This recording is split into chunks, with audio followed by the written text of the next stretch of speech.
galak at pusong mapagkumbaba. Sa tahanan ng Diyos tayo'y nagtitipon, awit ng papuri sa Kanya'y iaahon. Kristo Jesus, aming ilaw at pag-asa, Ikaw ang daan tungo sa bagong buhay. Sa iyong salita kami pinalalakas, pag-ibig mo'y gabay naming wagas. Espiritu Santo, bumaba ka ngayon, punuin mo kami ng iyong biyaya at lingap, upang sa banal na pagdiriwang na ito, kami maging tapat na lingkod mo. Sa ngalan ng Ama, ng Anak, at ng Espiritu Santo, Amen. sumainyo ang Panginoon. At sumaiyo rin. Mga kapatid, gusto nyo bang agad sumaya? May simpleng isang sikreto na pwede nating gawin araw-araw. Ito'y ang pasasalamat. By being grateful, you feel great. By being thankful, it opens your eyes and your heart to see the blessing of God in our life. Dahil totoo naman, tayong lahat ay pinagpala ng Diyos. At lalo kang pinagpapala kapag marunong kang magpasalamat sa Kanya. Minin natin ng napakaraming beses na kung saan tayo'y nakatanggap na ng grasya. Pero nagreklamo pa rin tayo, nanatili pa rin tayo sa ating galit, tayo'y nananatiling nangangamba at nagdududas sa Kanya. Magpakumbaba tayo. Hilingin natin muli ang awa at pagpapatawad ng Diyos para makita tayong karapat-dapat makatanggap sa mga banal na misteryo. Inaamin ko sa makapangyarihang Diyos at sa inyo mga kapatid na lubha akong nagkasala sa isip, sa salita, sa gawa at sa aking pagkukulang. Kaya isinasamo ko sa mahal na Birheng Maria, sa lahat ng mga anghel at mga banal, at sa inyo mga kapatid na ako'y ipanalangin sa Panginoong ating Diyos. Kaawaan tayo ng makapangyarihang Diyos, patawarin tayo sa ating mga kasalanan, at patnubayan tayo sa buhay na walang hanggan. Amen. Panginoon, kaawaan mo kami. Panginoon, kaawaan mo kami. Kristo, kaawaan mo kami. Kristo, kaawaan mo kami. Panginoon, kaawaan mo kami. Panginoon, kaawaan mo kami. Manalangin tayo. Ama naming makapangyarihan, sa iyo nagmumula ang tanang kabutihan. Pagbigyan mo ang aming mga kahilingan, na sa iyong patnubay, ang iyong mga kinalulugdan ay aming mapag-isipan. At sa iyong pag-akay, ang mga ito ay aming magampanan. Sa pamagitan ni Jesucristo, kasama ng Espiritu Santo, magpa sa walang hanggan. Amen.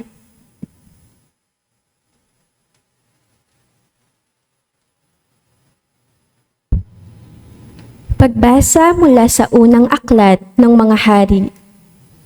Noong mga araw na iyon, nagsalita kay Acab si Elias na taga-Tesbi. Isinusumpa ko sa ngalan ng Panginoon, ang Diyos ng Israel na pinaglilingkuran ko, hindi uulan ni hindi man lang magkakahamog sa mga darating na taon hanggang hindi ko sinasabi. Pagkatapos, sinabi ng Panginoon kay Elias, umalis ka rito at magtago ka sa batis ng Karit sa silangan ng Hordan. Makaiinom ka ng tubig na batis at may inutusan akong mga uwak na maghahatid sa iyo ng pagkain. Gayun nga ang ginawa niya. Lumakad siya at nanirahan sa may batis ng Karit sa silangan ng Hordan. Umaga't hapon may mga uwak na nagdadala sa kanya ng pagkain, sa batis naman siya umiinom. Ang salita ng Diyos. Salamat sa Diyos.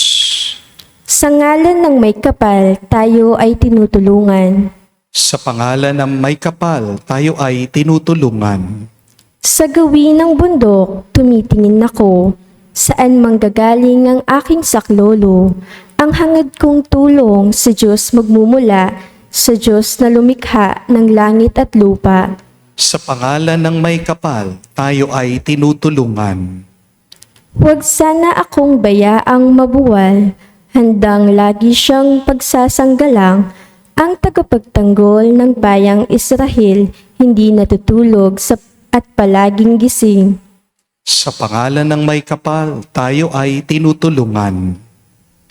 Ang Diyos na Panginoon, siyang magbabantay, laging nasa piling upang magsanggalang. Di ka magdaramdam sa init ng araw, kung gabi ay di ka sasaktan ng buwan. Sa pangalan ng may kapal, tayo ay tinutulungan. Sa mga panganib, ika'y ililigtas nitong Panginoon, siyang mag-iingat. Saan man naroon, ikaw iingatan, di ka maaano kahit na kailan. Sa pangalan ng may kapal, tayo ay tinutulungan.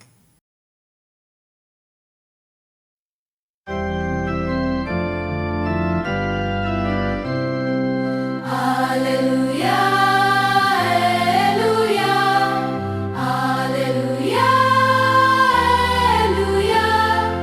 Alleluia, Alleluia, Alleluia,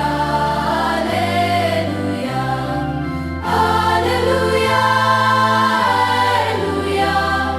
Alleluia, Alleluia, Magdiwang kayo't magsaya, sa langit ay liligaya, gagantimpalaan tuwina, Aleluya, Aleluya.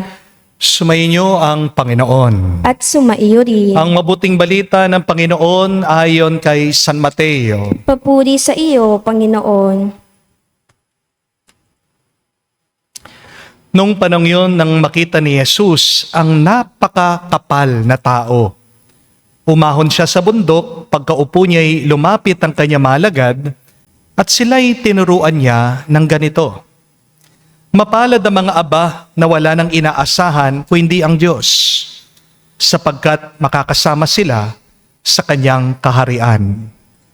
Mapalad ang mga nahahapis, sapagkat aaliwin sila ng Diyos. Mapalad ang mga mapagkumbaba, sapagkat tatamuhin nila ang pinangako ng Diyos. Mapalad ang mga nagmimithing makatupad sa kalooban ng Diyos, sapagkat ipagkakaloob sa kanila ang kanilang binimithi. Mapalad ang mga mahabagin, sapagkat kahahabagan sila ng Diyos. Mapalad ang mga may malinis na puso, sapagkat makikita nila ang Diyos. Mapalad ang mga gumagawa ng daan sa ipagkakasundo, sapagkat sila'y ituturing ng Diyos na mga anak niya. Mapalad ang mga pinag-uusig dahil sa kanilang pagsunod sa kalooban ng Diyos, sapagkat makakasama sila sa kanyang kaharian. Mapalad kayo kapag dahil sa aki, inaalimura kayo ng mga tao, pinag-uusig at pinagwiwikaan ng lahat ng uri ng kasamaan na pawang kasinungalingan. Magdiwang kayo at magalak, sapagkat malaki ang inyong gantimpala sa langit. Gayon din ang ginawa ng mga tao sa mga propetang nauna sa inyo. Mga kapatid, ang mabuting balita ng ating Panginoon. Pinupuri ka namin, Panginoong Hesukristo. Magandang araw po muli sa inyong lahat. Meron pong isang kwento tungkol sa isang mayaman na tao. Habang nagmamaneho po siya, nakasakay sa kanyang mamahaling kotse, nakita po niya ang isang pulubi nagpapalimos sa tabi ng kalsada. At napadasal daw po itong mayaman, sabi niya sa Diyos, "Salamat po, Panginoon, hindi ako mahirap." Ang pulubi naman po, habang naglalakad, napadaan po sa hospital. At nakita po niya yung taong may sakit. Nakaratay sa kama, nakasabit po ang swero, nahihirapan po itong huminga. Napadasal daw po yung pulubi, sabi niya, "Salamat po, Panginoon. Mahirap man ako, malusog naman ako, wala akong sakit." Isa naman po sa mga may sakit sa hospital, nakatanaw daw po doon sa bintana. At nakita daw po niya ang isang lalaking nilalabas sa hospital, naka-wheelchair, nakaposas, at nagwawala, nagsisigaw-sigaw. Napadasal daw po yung may sakit. Sabi niya, "Salamat po, Panginoon. May sakit man ako, maayos pa rin ang aking pag-iisip. Hindi pa ako baliw." At nung naipasok daw po yung lalaki sa mental hospital, nakita naman daw po niya nilalabas ang isang bangkay. Nilalabas po mula sa morgue. Napahinto daw po itong lalaki. At sa unang pagkakataon, tumulo daw po ang luha niya. Napadasal din siya sa Diyos. Sabi niya, "Salamat, Panginoon. Baliw man ako sa paningin ng mga tao, buhay pa rin ako. May pagkakataon pa rin akong magmahal. May pagkakataon pa rin akong magbago. May pagkakataon pa rin akong magbalik loob sa iyo." Mga kapatid, tandaan niyo po yan. Habang buhay ka pa, pinagpapala ka pa rin. Amen? If you are still alive, you're still being blessed by God. At ito po ang pinapaalala sa atin ng Panginoong Jesucristo dito sa ating nabasang Ebanghelyo, ang Beatitudes. Sabi niya, mapalad ang mga nagdadalamhati. Mapalad ang mga inaapi, ang mga inuusig.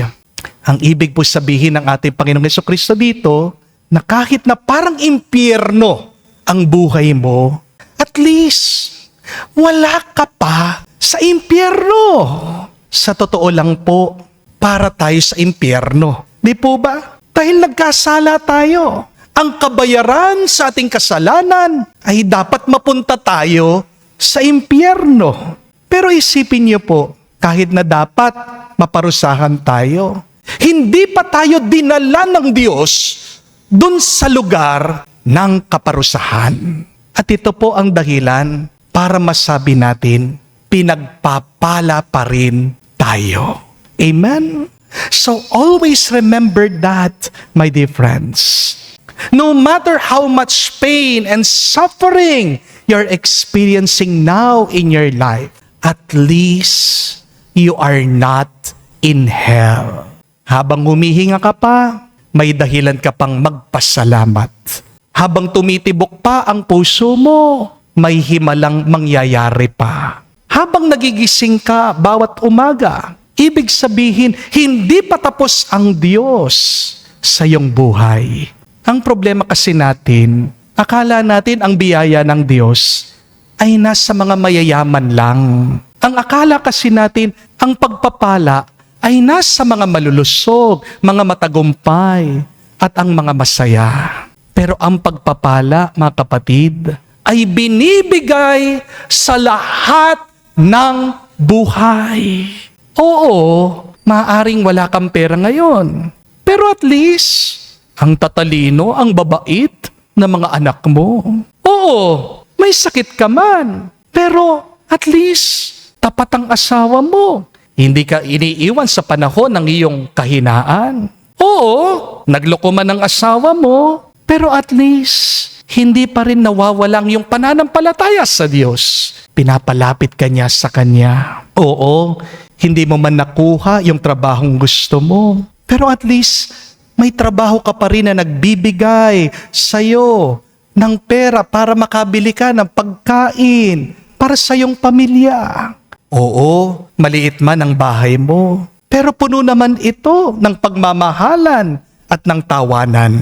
Oo, hindi ka man nakapagtapos sa pag-aaral, pero marangal naman ang iyong trabaho. Magalang ka at may takot ka sa Diyos. Oo, marami ka mang problema, pero hindi ka pa rin pinapabayaan ng Diyos hanggang ngayon. Oo, meron mga bagay na kulang sa iyong buhay. Pero isipin mo, yung mga bagay na meron ka, na dati pinagdarasal mo, ngayon, nasa iyo na.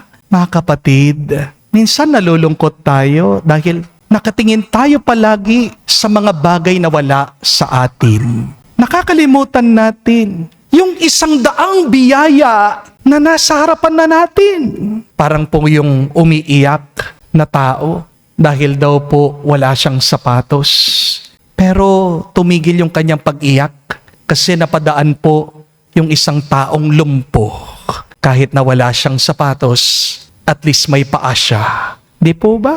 Parang yung taong nagrereklamo dahil luma daw yung kanyang cellphone. Hanggang makita niya yung isang tao, walang makontak dahil wala siyang cellphone. Kaya nga po, napakaganda ng turo ng ating Panginoong Jesucristo, ang Beatitudes. Kasi hindi po sinabi ni Jesus, mapalad ang mga mayayaman. Hindi rin sinabi ng ating Panginoon, mapalad ang mga walang problema. Ang sinabi niya paulit-ulit, mapalad kayo. Ibig sabihin, kahit na umiiyak ka ngayon, kahit na may dinadala kang krus, kahit na may kulang sa iyong buhay, maaari ka pa ring maging mapalad. Amen? Bakit? Dahil ang pagiging mapalad ay hindi po nakabase, hindi po nakaugat sa dami ng iyong pera, sa ganda ng iyong kalusugan, o sa dami ng iyong tagumpay. Ang pagiging mapalad ay nakabase at nakaugat sa presensya ng Diyos sa ating buhay. Amen? What makes our life blessed is the presence of God in our life. Because only God can bless you with what you need and much more. Kaya kung pakiramdam mo, kulang ka ngayon sa iyong buhay, huwag mo lamang bilangin yung mga bagay na wala ka. Tingnan mo, pansinin mo yung mga biyaya na meron ka. Dahil maaaring hindi pa binigay ng Diyos yung lahat ng hinihingi mo. Pero araw-araw naman, may binibigay siya na hindi mo naman hiniling. At maaaring ngayong araw, ang pinakamagandang panalangin ay hindi po yung, Panginoon, bigyan mo naman ako ng mas marami pa. Pero ang mas magandang panalangin ay, Panginoon, buksan mo ang aking mata upang makita ko kung gaano ako pinagpala. Sana, Panginoon, ipakita mo sa akin ang mga grasya na aking tinanggap na mula sa iyo. Mga kapatid, tandaan niyo po ito. God can always turn things around in your life. Kayang baguhin ng Diyos ang sitwasyon mo. Kayang baliktarin ng Diyos ang kwento ng buhay mo. Kayang gawing pagpapala ng Diyos ang mga bagay na ngayon iniiyakan mo. Ang problema kasi natin minsan, akala natin kapag tayo may pagsubok, tapos na ang lahat. Hindi po ba? But your problem is not your ending. Minsan kapag nawalan tayo ng trabaho, akala natin wala nang pag-asa. Kapag ikaw ay nagkasakit, akala mo katapusan na. Kapag iniwan ka, akala mo hindi ka na muling magiging masaya. Pero hindi po ganito ang Diyos. Ang Diyos ay eksperto sa mga bagay na tila imposible. Siya po ang Diyos na nagbukas ng dagat para makatawid ang Israel. Siya ang Diyos na nagpakain ng libo-libo gamit ang kakaunting pagkain. Siya po ang Diyos na muling bumuhay kay Lazaro kahit na 4 ng araw siya'y nakalibing. Kung kaya niya na baguhin ang kamatayan at gawing pagkabuhay, ano pa kaya yung iyong problema? Kaya din niyang baguhin yan. Amen? Kaya wag mo agad husgahan ang buong buhay mo sa isang masamang kabanata lang. Kapag nagbabasa po tayo ng libro, di ba? Hindi naman natin hinuhusgahan yung buong kwento sa isang pahina lang. Bakit natin hinuhusgahan ang ating buong buhay sa isang problema? Baka ang pahina mo ngayon ay luha, pero hindi pa tapos, nagsusulat ang Diyos. Baka ang kabanata mo ngayon ay pagkatalo, pero hindi pa yan ang wakas. Baka ngayon, Biyernes Santo ka pa, pero darating din ang linggo ng iyong pagkabuhay, ang linggo ng iyong tagumpay. Mga kapatid, marami pong bagay sa ating buhay, maiintindihan lamang natin kapag lumipas na. Kapag nasa gitna ka pa ng bagyo, hindi mo maiintindihan. Kapag nasa gitna ka ng iyong sakit, hindi mo pa nakikita ang magandang plano ng Diyos. Kapag nasa gitna ka ng iyong pagluha, hindi mo pa mauunawaan ang lahat. Pero paglingon mo balang araw, diyan sasabihin mo, kaya pala pinayagan ng Diyos na mangyari yon. Kaya pala hindi niya agad sinagot ang aking dasal. Kaya pala sinara niya ang pintuang yon dahil may mas magandang pintuan pa siyang bubuksan. Kaya kung meron kang pinagdadaanan ngayon, huwag kang mawalan ng pag-asa. Amen? Maaring hindi pa magbabago ang iyong sitwasyon, pero meron palaging ginagawa ang Diyos para sa iyo. Maaring hindi mo pa nakikita yung himala, pero kumikilos ang Diyos. Hindi siya humihinto para sa iyo. Maaring tahimik ang langit, pero hindi po ibig sabihin yan, walang ginagawa ang Diyos. Tandaan mo ito, kapatid.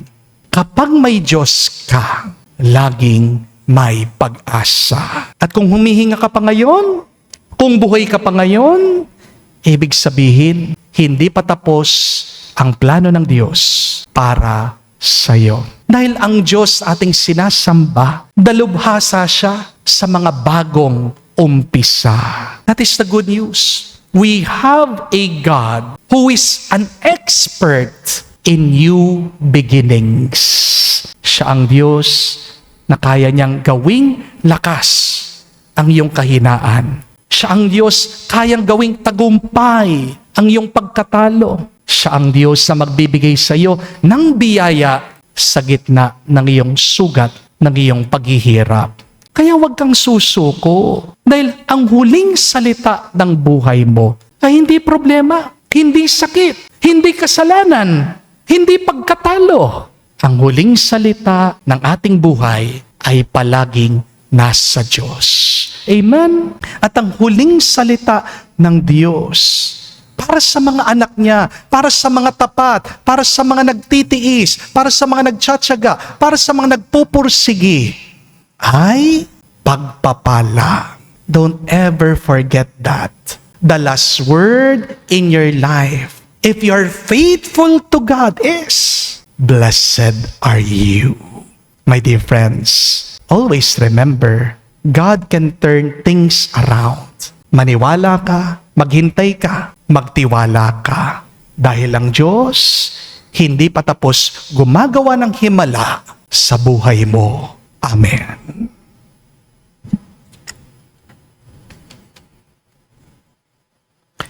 Tumayo po tayo. Ang kaligayahan, ang pinakamahirap na kamtan sa lahat ng mga hinahangad ng tao. Manalangin tayo ngayon sa Diyos Ama para sa malalim na kapayapaang nagmumula sa ating buong puso, pagsandigan sa Kanya. Ating sabihin, Panginoon, dinggin mo kami. Ang mga pinuno ng simbahan naway magkaroon ng tapang at lakas na ipahayag ang mabuting balita na siyang sagisag ng kasalungutan sa daigdig. Manalangin tayo sa Panginoon. Panginoon, dinggin mo kami. Yaong mga nahaharap sa mga pag-uusig dahil sa kanilang pagsaksi sa Ebanghelyo, naway makaranas ng kaginhawaan dulot ng presensya ni Kristo sa gitna ng kanilang paghihirap. Manalangin tayo sa Panginoon. Panginoon, dinggin mo kami. Atin nawang isapuso ang turong mapapalad upang maging banal at masaya tayo sa pagtatatag ng kaharian ng Diyos dito sa lupa. Manalangin tayo sa Panginoon. Panginoon, dinggin mo kami. Sa katahimikan po ng ating puso, banggitin natin ngayon sa Diyos ang ating mga personal na kahilingan.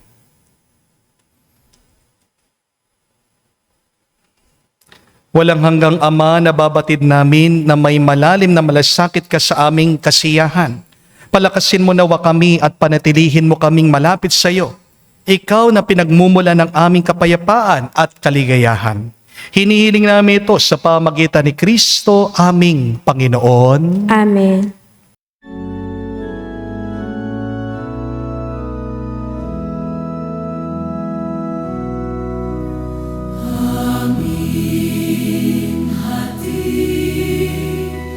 Alay na ito, ang tinapay na nagmula sa pagpapala mo. At tanggapin, alak na ito, inuming inihain sa'yo. Mahal naming Diyos, inyong tanggapin ang munting alay mula sa amin. Buong puso namin hihintayin, pagpapala na aming hiling. Pagpapala na aming hiling. Manalangin kayo mga kapatid, para ng ating mga paghahain ay kalugdan ng Diyos, amang makapangyarihan. Tanggapin nawa ng Panginoon itong paghahain sa iyong mga kamay sa kapurihan niya at karangalan sa ating kapakinabangan at sa buong sambayanan niyang banal. Ama naming lumikha, tunghayan mo at kalugdan ang paglilingkod ng aming ginagampanan upang ang aming inihahain ay iyong marapatin, ang aming pag-ibig ay iyong pag-alabin. Sa pamamagitan ni Jesucristo, kasama ng Espiritu Santo, magpa sa walang hanggan. Amen. Sumainyo ang Panginoon. At sumaiyo rin. Itaas sa Diyos sa inyong mga puso at diwa. Itinaas na namin sa Panginoon. Pasalamatan natin ang Panginoong ating Diyos. Marapat na siya ay pasalamatan. Ama naming makapangyarihan, tunay nga marapat ikaw ang aming pasalamatan sa pamagitan ni Jesucristo na aming Panginoon.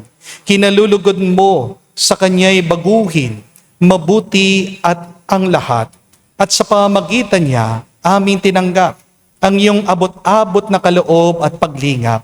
Kahit na siya ay hindi naiiba sa iyo, minabuti niyang maging di na rin naiiba sa mga tao. Hamak siya tulad namin sa kamatayang totoo, noong inihain niya ang sarili nang kami makasundo mo. Kaya naman iyong dinadangal siya, ang iyong tinampok upang sa lahat siya'y manguna. Ngayon nga lahat sa kanya'y nakikiisa ay talagang magkakamit ng iyong buhay at ligaya. Kaya kaisa na mga anghel ay sisiawit ng papuri sa iyo nang walang humpay sa kalangitan. Kami nagbubunyi sa iyong kadakilaan.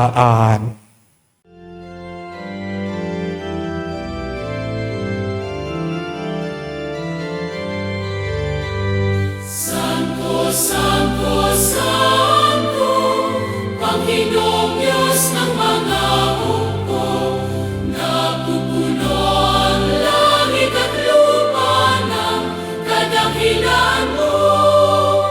Hosana, Hosana, sa kainasan, pinagpalang na paririto sa ngalan ng Panginoon.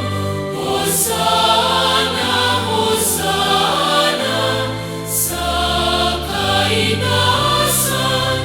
Hosana, Hosana, sa kainasan.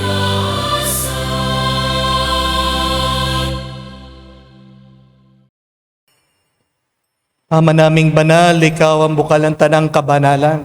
Kaya't sa pamagitan ng iyong Espiritu, gawin mong banal ang mga kaloob na ito, upang para sa amin maging katawan at dugo ng aming Panginoong Heso Kristo.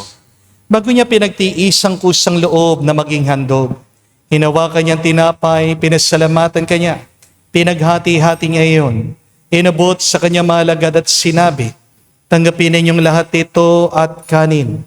Itong aking katawan na ihahandog para sa inyo.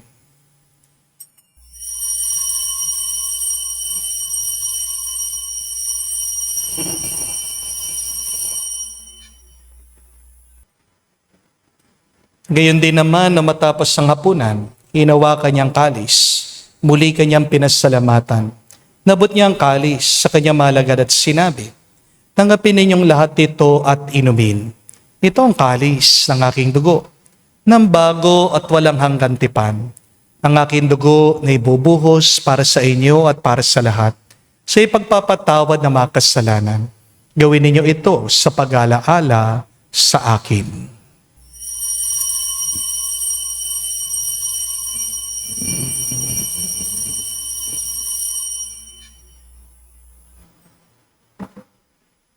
Ang misteryo ng pananampalataya.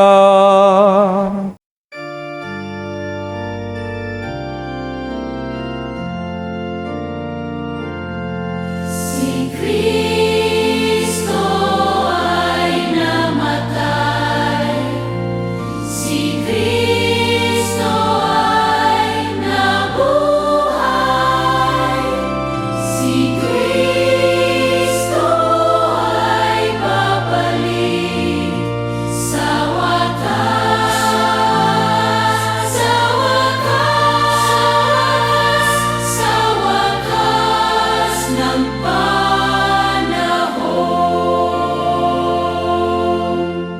Ama, ginagawa namin ngayon ang pag-alaala sa pagkamatay at muling pagkabuhay ng iyong anak.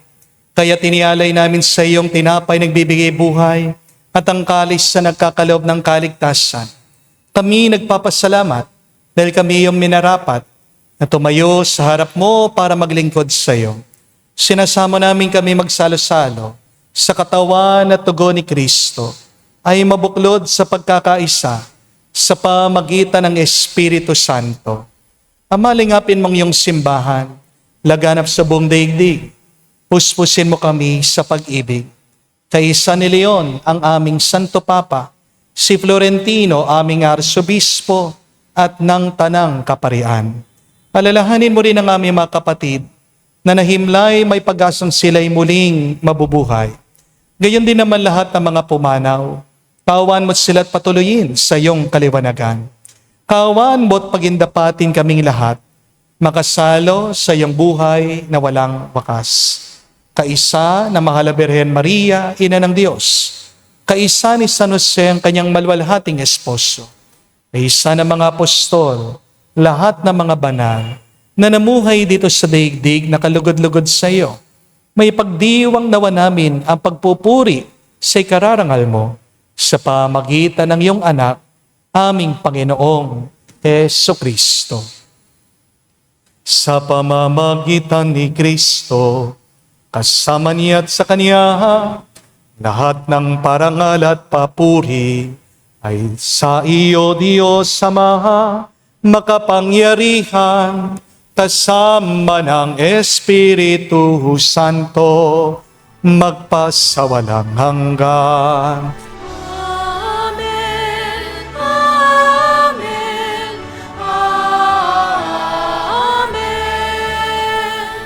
Amen. Amen.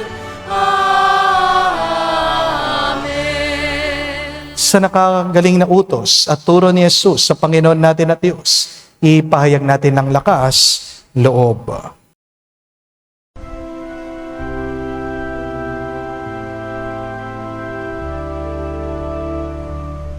Ama namin, sumasalangit ka, sambahin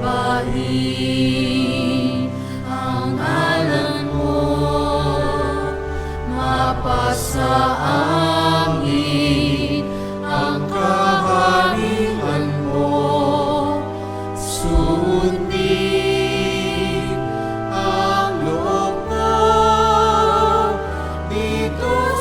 lupa para lang sa langit. Bigyan mo kami ngayon ng aming kakanin sa araw-araw. At patawarin mo kami sa aming mga sala para ng pagpapatawad namin sa nagkakasala sa amin. At huwag mo kaming ipahintulot sa tukso, at iadya mo kami sa lahat ng masama. Hinihiling namin kami, Adya, sa lahat ng masama, pagkalooban ng kapayapaan araw-araw, iligtas sa kasalanan, at ilayo sa lahat ng kapamakan, samantalang aming pinanabikan ang dakilang araw ng pagpapahayag ng tagapagligtas sa aming si Jesucristo. Sapagkat iyo ang kaharian at ang kapangyarihan at ang kapurihan magpakailanman. Amen. Panginoong Jesucristo, sinabi mo sa mga apostol, kapayapaan ang iniiwan ko sa inyo. Ang aking kapayapaan binibigay ko sa inyo.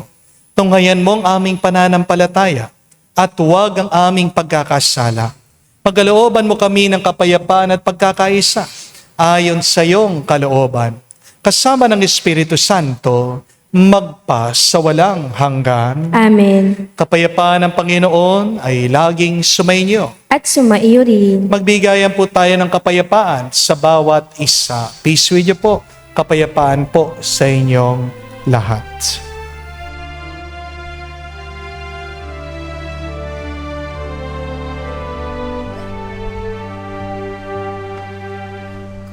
Kordero ng Diyos na nag-aalis ng mga kasalanan ng sanlibutan, maawa ka sa amin.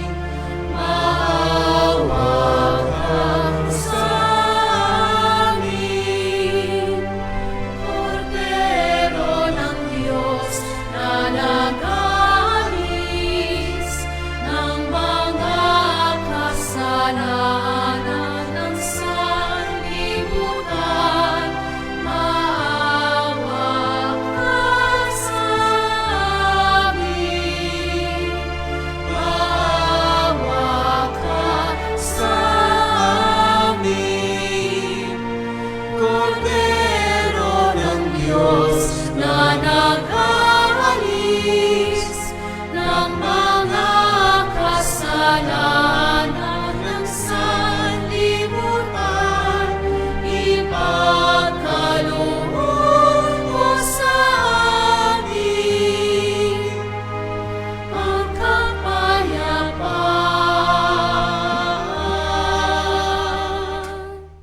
Mga kapatid, naririto ang ating Panginoong Jesucristong Kordero ng Diyos. Siya nag-aalis sa mga kasalanan ng sanibutan.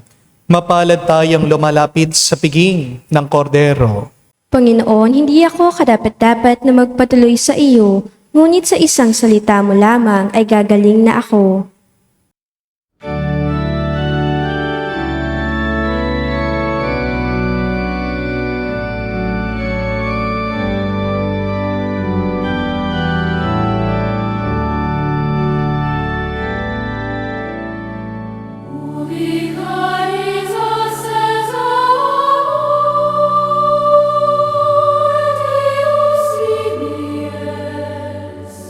Deus imies,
Manalangin tayo. Ama naming mapagmahal, ang pagganap ng iyong pagbibigay kagalingan ay pumawi nawa sa aming mga nagawang pagsuway at magdulot nawa ng iyong mga kinalulukdan. Sa pamagitan ni Jesucristo kasama ng Espiritu Santo, magpa sa walang hanggan. Amen. Uli po ako'y nagpapasalamat sa inyong lahat, mga online massgoers natin na walang sawang sumusuporta sa ating pong parokya, lalong-lalo na yung mga nagdo-donate po sa inyo. Part po ng mga dinodonate nyo ay dinadala natin sa ating construction dito sa parokya at sa construction po nitong nasunog na chapel na sakop po ng parokya. At parte din po ng inyong donation ay dinadala natin sa ating feeding ng mga maliliit na bata bawat Sabado. At dahil po pasukan na muli, yung pong mga donation nyo din po ay ginagamit natin pambili ng baon para sa mga walang baon. Ang ginagawa po namin, tayo po ay kumukuha ng mga indigent, mga batang mahihirap talaga na wala po silang pambili ng pagkain at tayo na po yung nagbabayad dun sa kakainin nila. Dati po, 10 pesos lang, makakatulong na po tayo para sa pagkain ng bata. Pero dahil po may inflation, ngayon po kailangan 25 pesos na daw po. Isang kanin, isang ulam. Pero malaking tulong po yon sa mga bata. Kasi nakita po nila sa pag-aaral, kapag ang bata gutom, mahirap pong makaintindi, makaunawa ng lesson. Pag malnourished po ang bata, mahina po ang kanyang isip. Kaya maraming salamat po sa inyong mga anonymous donors, supporters ng ating pong Facebook page, YouTube channel, no, ng ating TikTok account. Palagi ko po kayong pinagdarasal, sinasama po natin yung mga intention nyo dito sa ating banal na misa. After the Mass, makikita nyo po yung mga Mass intention nyo. I pray that the Lord will bless you more so that you can become a blessing more to other people. Mga kapatid, tandaan nyo, may 3 dahilan para maramdaman mo ikaw ay pinagpala sa gitna ng iyong mga problema. Despite of your problems, despite of your pains, sufferings, or challenges in life, there are 3 reasons why you are still blessed by God. The first reason is you are still alive. Habang may buhay, may pag-asa. Tandaan niyo po yan. Dahil pag wala ka ng buhay, wala na. Di po ba? Pag buhay ka, ibig sabihin, hindi pa tapos ang Diyos sa'yo. Ang hindi nakakapagpasalamat ay ang taong patay na. Kaya habang humihinga ka, anuman ang iyong pinagdadaanan, may sakit ka, may utang ka, may away kayo ng iyong asawa, bless ka pa rin. Pasalamat ka pa rin sa Diyos. But the second reason why you are still blessed, because at least you're not in hell. Kahit na feeling mo parang nasa impyerno ka na, hindi pa yan ang impyerno. Deserve natin ang impyerno, pero dahil sa pagmamahal ng Diyos, ginagawa niya ang lahat para maiuwi niya tayo sa kanyang kaharian. That is the second reason why you're still blessed. Yang pag nabibigatan ka na, yan ang sabihin mo sa iyong sarili, sabihin mo sa iyong pamilya, at least wala pa tayo sa impyerno. At least, hindi pa ako nasusunog sa apoy ng impyerno. But the third and last reason why you're still blessed is because God can turn things around in your life. Ang ating Diyos ay eksperto para sa mga bagong simula.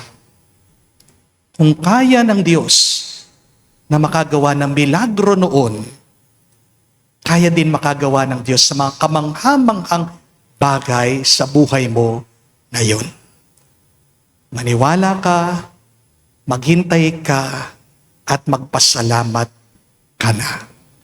Kaya, ang akin pong assignment sa inyo ngayong araw, para gumaan ang iyong pakiramdam. 3 things again, that you thank God. What are these 3 things that you are grateful for to the Lord? Say it in prayer. Huwag mo titignan yung mga bagay na wala sa iyo. Bigyan mo ng pansin yung mga bagay na tinanggap mo, lalong-lalo na yung mga hindi mo pinagdasal. Pasalamatan mo yung mga tinanggap mo na dati pinagdarasal mo lang, pero ngayon, nandyan na. Pag ikaw ay nagpasalamat, makikita mo, babalik ang tuwa, ang galak sa iyong puso, lalakas ka, at magpapatuloy ka. Sumainyo ang Panginoon. At sumaiyo rin. At kayo'y basbasan ng Diyos, makapangyarihan sa lahat, sa ngalan ng Ama, ng Anak, ng Espiritu Santo. Amen. Ang ating misa ay natapos na. Pumayo kayo sa kapayapaan ni Kristo. Salamat sa Diyos.